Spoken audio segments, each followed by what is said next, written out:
Tragically, none of the girls had been aware that the 8:30 passenger train was running late.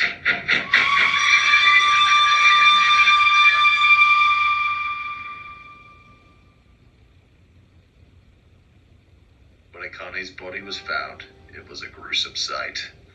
Akane had her right foot and left arm severed off, and the rest of her body had been burned by the cinders from the engine's firebox. Naturally, Akane was given a funeral, and a memorial was set up next to the tracks on which she died. However, that was not the end of the story at all. Many years later, a photographer came to photograph the engine involved in Akane's accident at the harbor, as part of a book about locomotives around the world. When the photo was developed, however, he noticed an unsettling sight in the background.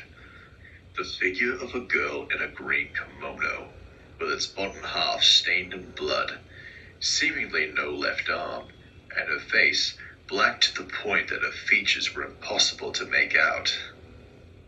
The next day, the photographer came to ask if anyone had seen the same figure, when suddenly a loud splash was heard. It turned out that the engine had suddenly moved by itself and fell into the sea where he drowned. An engine that witnessed the event claimed he saw a girl make the engine move by itself, but he wasn't taken seriously at the time. The drowned engine's crew were assigned to another engine, and nothing more seemed to happen.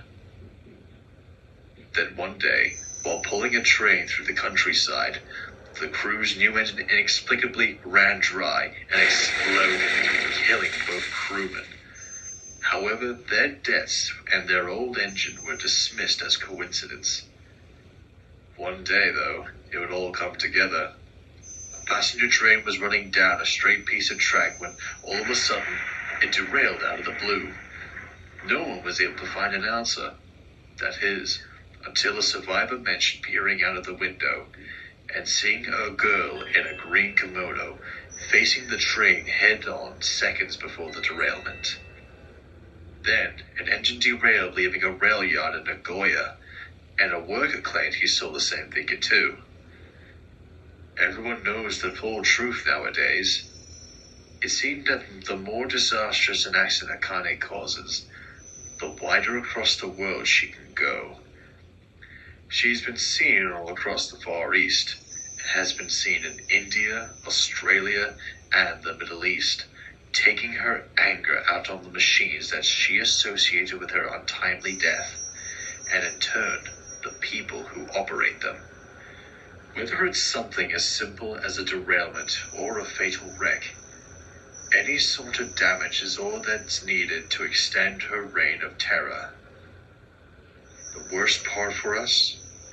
She was allegedly spotted in Amsterdam last year, which means that Britain is almost certainly next.